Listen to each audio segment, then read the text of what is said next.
마가복음 3장. 예수님이 다시 회당에 들어가셨다.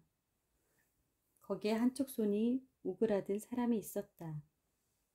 그날이 안식일이었기 때문에 사람들은 예수님이 그 사람을 고치면 고발하려고 지켜보고 있었다. 예수님은 손 오그라든 사람에게 일어나 앞으로 나오너라 하시고 지켜보는 사람을 향해 안식일에 선한 일을 하는 것과 악한 일을 하는 것, 사람을 살리는 것과 죽이는 것 중에 어느 것이 옳으냐 하고 물으셨다. 그러나 그들은 아무 대답도 없었다. 예수님은 노여운 얼굴로 둘러보시고 그들의 고집스러운 마음을 슬퍼하시며 병자에게 내 손을 펴라 하고 말씀하셨다.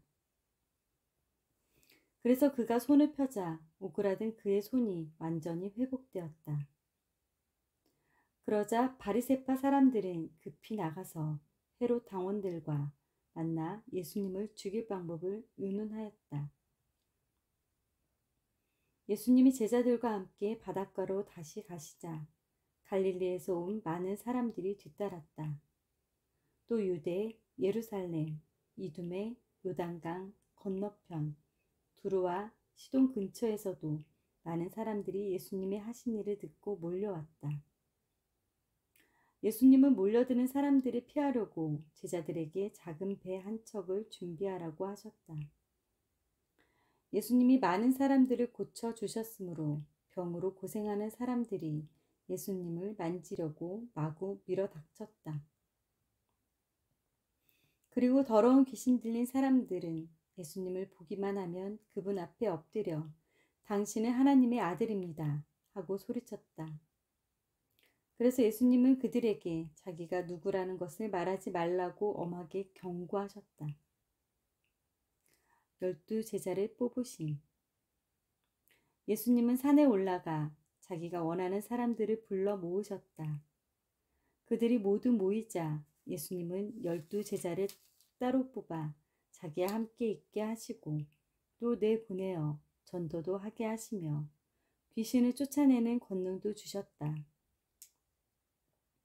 예수님이 뽑아 세운 이 12 제자는 이렇다.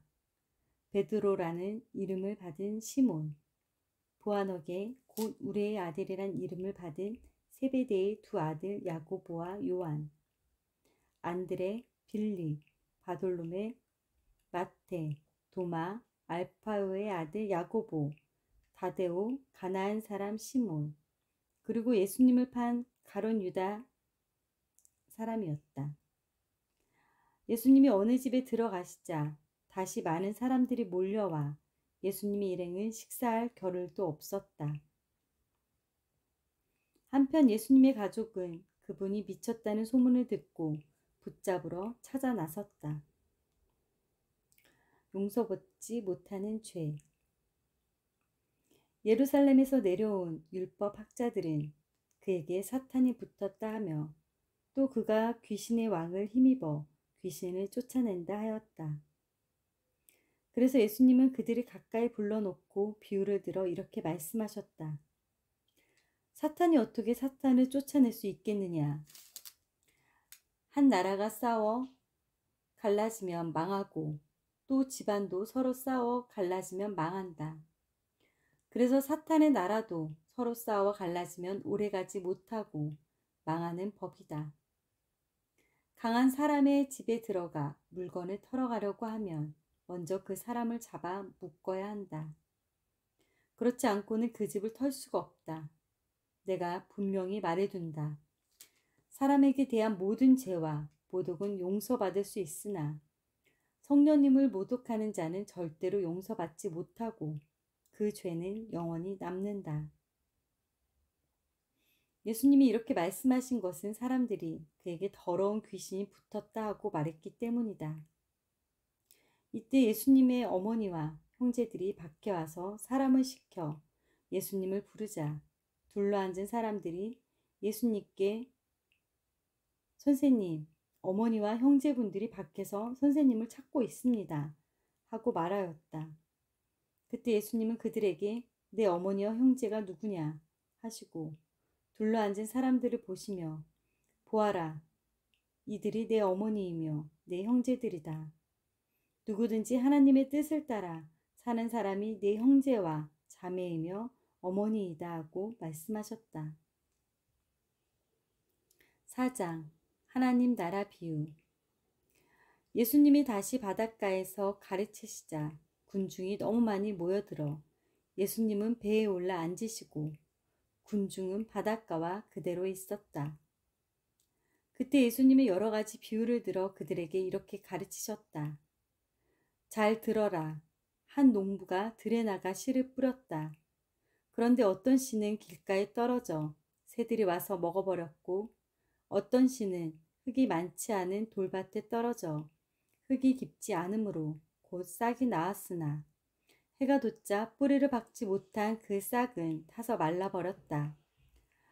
또 어떤 씨는 가시덤불에 떨어졌는데 가시나무가 자라 그 기운을 막았으므로 열매를 맺지 못하였다. 그러나 어떤 씨는 좋은 땅에 떨어져 싹이 나고 잘 자라 30배, 60배, 100배의 열매를 맺었다. 귀 있는 사람은 잘 들어라. 예수님이 혼자 계실 때 그분을 따르던 사람들은 12 제자와 함께 와서 이 비유의 뜻을 묻자 예수님은 이렇게 대답하셨다. 너에게는 하나님 나라의 비밀을 아는 것이 허락되었으나 다른 사람들에게는 모든 것을 비유로 말한다. 이것은 그들이 보아도 알지 못하고 들어도 깨닫지 못하게 하여 그들이 돌이켜 용서받지 못하도록 하기 위해서있다. 그러고서 예수님은 다시 말씀하셨다. 너희는 이 비유도 이해하지 못하느냐? 그래 가지고서 어떻게 다른 모든 비유를 이해하겠느냐? 씨를 뿌리는 농부는 말씀을 전하는 사람이다. 어떤 사람은 길가에 떨어진 씨와 같아서 말씀을 들어도 즉시 사탄이 와서 그의 마음에 뿌려진 말씀을 빼앗아 간다. 또 어떤 사람은 돌밭에 떨어진 씨와 같다. 이런 사람은 말씀을 들을 때 기뻐하며 즉시 받아들이지만 그것을 마음속 깊이 간직하지 못하고 잠시 견디다가 그 말씀 때문에 고통이나 핍박이 오면 곧 넘어지고 만다. 그리고 어떤 사람은 가시덤불 속에 떨어진 씨와 같아서 말씀은 듣지만 이 세상 걱정과 재물에 대한 유혹과 그 밖에 여러 가지 욕심이 들어와서 말씀을 막아 열매를 맺지 못하게 한다. 그러나 어떤 사람은 좋은 땅에 뿌려진 씨와 같다. 그런 사람은 말씀을 듣고 받아들여 30배, 60배, 100배의 열매를 맺는다. 예수님은 또 이렇게 말씀하셨다. 등불을 켜서 그릇이나 침대 아래 둘 사람이 있겠느냐. 오히려 그것을 등잔대 위에 올려놓지 않겠느냐.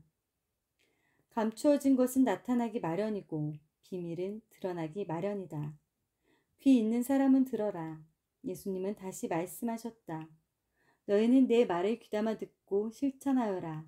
그렇게 하면 그만큼 더 많은 것을 얻게 될 것이다.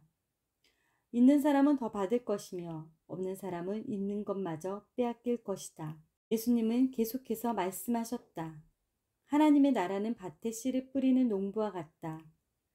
하루하루 지나는 동안 농부도 모르는 사이에 뿌려진 씨는 음이 돋고 자라서 열매를 맺게 되는데 처음에는 싹이 나고 다음에는 이삭이 나와 마침내 여문 알곡이 달린다. 곡식이 다 익어 추수 때가 되면 농부는 낫으로 그것을 걷어들인다. 예수님은 다시 말씀하셨다. 하나님의 나라를 무엇에 비유하며 어떻게 설명할까? 하나님의 나라는 겨자씨 하나일것 같다. 그것이 땅에 심길 때는 씨앗 중에서 가장 작은 것이지만 심긴 후에는 모든 채소보다 더 크게 자라서 큰 가지를 늘어뜨린다. 그래서 새들이 그 그늘을 깃들이게 된다. 예수님은 이와 같은 많은 비유를 들어 그들이 알아들을 수 있는 데까지 가르치셨다. 그러나 비유가 아니고는 그들에게 말씀하지 않으셨으며 제자들에게는 모든 것을 따로 설명해 주셨다. 그날 저녁에 예수님이 제자들에게 바다 저편에 건너가자 하고 말씀하셨다. 그래서 제자들은 군중을 남겨두고 예수님이 타신 배로 함께 떠났고 다른 배들도 따라갔다. 그런데 갑자기 큰 폭풍이 휘몰아치고 파도가 덮쳐 배가 침몰하게 되었다. 그러나 예수님은 배의 뒷부분에서 베개를 베고 주무시고 계셨다. 제자들은 예수님을 깨우며 선생님, 우리가 죽게 되었는데도 모른 척 하십니까? 하고 소리쳤다. 예수님이 일어나 바람을 꾸짖으며 바다를 향해 잔잔하라, 고요하라 하시자 바람이 멎고 바다는 아주 잔잔해졌다. 그리고 나서 예수님은 제자들에게 왜 그렇게 무서워하느냐? 너희가 아직도 나를 믿지 못하느냐? 하고 말씀하셨다. 제자들은 몹시 두려워하며 도대체 저분은 누구이시기에 바람과 바다도 복종하는가 하고 서로 수군거렸다. 이는 하나님의 말씀입니다. 아멘.